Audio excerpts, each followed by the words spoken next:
শফিউল হাসান সুজন আছেন আমাদের সাথে নারায়ণগঞ্জ থেকে। আমরা নিশ্চয়ই কিছুক্ষণের মধ্যে স্ক্রিনে দেখতে পাবো। সুজন, যতদূর মনে হচ্ছে আপনি রিটার্নিং কার্যালয়ে আছেন, একটু বলবেন যে সেখানে সর্বশেষ প্রস্তুতি কি, ব্যালট পেপারগুলো পৌঁছানোর কাজ সম্পন্ন হয়েছে কিনা, কি পরিবেশ দেখছেন ভোটের?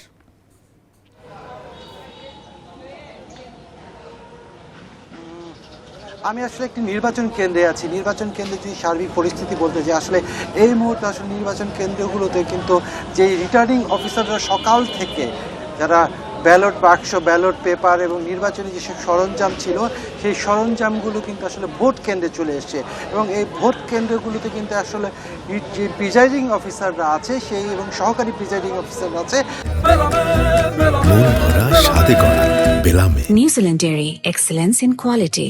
তারা কিন্তু আসলে যে ব্যালট পেপারগুলো এবং বাক্সগুলো, ব্যালট যেই বাক্স, সেই ব্যালট বাক্স কিন্তু প্রস্তুত হচ্ছে। আমরা একটু আগে ঠিক ভিতরে গিয়েছিলাম, সেখানে দেখছি যে প্রিসাইডিং অফিসারের সেই সব কর্মকর্তা এবং সহকারী প্রিসাইডিং অফিসাররা কিন্তু এখানে তারা একটি মিটিং করছে। তাদের আগামীকাল যে নির্বাচন, জাতীয় নির্বাচন উপলক্ষে সকাল থেকে যে প্রস্তুতি, সেই প্রস্তুতি কিন্তু আসলে আগের দিন থেকেই শুরু হয়, কিন্তু কালকে যে নির্বাচনের ভোট হবে সেই ভোটকে কেন্দ্র করে কিন্তু এইখানে কিন্তু সার্বিক নিরাপত্তা ব্যবস্থা যেমন জোরদার করা হয়েছে এবং এই কেন্দ্রগুলোতে ভোট যারা দেবে সেই জন্য কিন্তু এখানে হচ্ছে যে রশি দিয়ে এবং কেন্দ্রের বুথ তৈরি করা, এই ব্যাপারগুলি কিন্তু আসলে তৈরি করা হচ্ছে। এবং আপনি জানেন যে আমি নারায়ণগঞ্জে একটি কেন্দ্রে আছি। নারায়ণগঞ্জে এই যেই কেন্দ্রে আমি আছি সেই কেন্দ্রে কিন্তু আসলে ভোটার সংখ্যা, পুরুষের যদি বলি সেই কেন্দ্রে ভোটার সংখ্যা আপনার যেই পরিমাণ সেইটা আসলে ৩,৮২২ জন হচ্ছে পুরুষ ভোটার আছে এবং এখানে মহিলা ভোটার আছে ৩,৯২৬ জন। এখানে যেই কেন্দ্রটি আছে এই কেন্দ্রেতে কিন্তু ৮টি পুরুষ ভোটের জন্য হচ্ছে 7টি বুথ আছে এবং মহিলা ভোটের জন্য আসলে 8টি ভোট আছে। অর্থাৎ এই কেন্দ্রে কিন্তু মহিলা ভোটার সংখ্যা তুলনামূলকভাবে বা কিছুটা হলেও বেশি। এখানে কিন্তু নিরাপত্তায় কিন্তু আনসার সদস্য আছে এবং পুলিশ বাহিনীর লোকরা কিন্তু আসলে সবসময় তৎপর রয়েছে এবং ভিতরে কেন্দ্রে কিন্তু অপরিচিত বা এখানে যারা প্রিজাইডিং বা সহকারী প্রিজাইডিং অফিসার ছাড়া অন্য কাউকে কিন্তু আসলে কেন্দ্রতে প্রবেশ করতে দিচ্ছে না এবং তারা এই নিরাপত্তা একটা বলয় বলা যায় যে তৈরি করে রেখেছে কেন্দ্রগুলোতে। এবং নারায়ণগঞ্জের সার্বিক পরিস্থিতি যদি আপনি বলি, নারায়ণগঞ্জে এই মুহূর্তে হচ্ছে ভোট 5টি আসনে 47 জন প্রার্থী প্রতিদ্বন্দ্বিতা করছে, যেখানে মোট ভোটার সংখ্যা প্রায় 24 লক্ষ।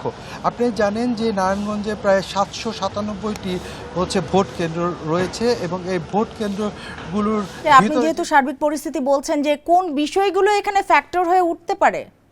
সেটি হচ্ছে ভোট কেন্দ্র রয়েছে, কিন্তু 450-র বেশি কিন্তু যেই গুরুত্বপূর্ণ বা ঝুঁকিপূর্ণ, আমরা যদিও আসলে সকালবেলা এই রিটার্নিং অফিসারকে জিজ্ঞাসা করেছিলাম ঝুঁকিপূর্ণ কিনা আসলে কেন্দ্রগুলি, তিনি কিন্তু আসলে বলেছে ঝুঁকিপূর্ণ না। তারা বলছে যে এখানে অধিক গুরুত্ব দেওয়া হচ্ছে তাদের জায়গা থেকে হচ্ছে। আপনি খুব ফেমাস একটা কলেজে আছেন, তুলারাম কলেজ, যেটা নারায়ণগঞ্জে পুরো বাংলাদেশই জানে এই কলেজটা সম্পর্কে। আপনি বোধহয় আমাকে শুনতে পাচ্ছেন। আপনার কাছে যেটা জানতে চাওয়া সেটি হচ্ছে যে প্রার্থীরা তো ভোটার স্লিপ নিয়ে নিজেদের, সুজন বোধহয় আমাদেরকে শুনতে পাচ্ছেন না। আমি কথা বলেছি, ভোটাররা বলেছে যে এই যে ভোট কেন্দ্রগুলোতে তারা যেমন স্বাচ্ছন্দ্যে, নিরাপদে এবং সুষ্ঠুভাবে ভোট দিতে পারে সেই বিষয়টি নিয়ে তারা আসলে কিছুটা চিন্তিত। যদিও তারা বলছে এবারের আইন শৃঙ্খলা এবং সার্বিকভাবে পরিস্থিতি দেখে তারা বলছে যে এবার পরিস্থিতিটা তুলনামূলকভাবে অন্যবারের চেয়ে ভালো এবং ভোটারদের মধ্যে সবচেয়ে বড় যে বিষয়টি সেটি হচ্ছে যে তাদের মধ্যে যে আগ্রহ, সেই আগ্রহ কিন্তু আমরা দেখতে পেরেছি। সার্বিকভাবে এই ছিল নারায়ণগঞ্জের সর্বশেষ পরিস্থিতি। সুজন, আপনার কাছে আরেকটু জানার আছে আমাদের। আপনি যেটা হচ্ছে তুলারাম কলেজে আছেন, খুবই বিখ্যাত একটি কলেজ, এখানকার প্রস্তুতি জানালেন, কিন্তু এমনি একটা কথা আপনার কাছে জানতে চাই যে ভোটাররা স্লিপের মাধ্যমে তাদের ভোটার নাম্বার জানেন, এমনি একটা উৎসাহ দেখা যায় যে তার কি পরিমাণ ভোটে যাবেন। ওখানকার এমনি এনভায়রনমেন্টটা কি, ভোটাররা কি মনে হচ্ছে? আপনি নিশ্চয়ই কথা হয়েছে তাদের সঙ্গে।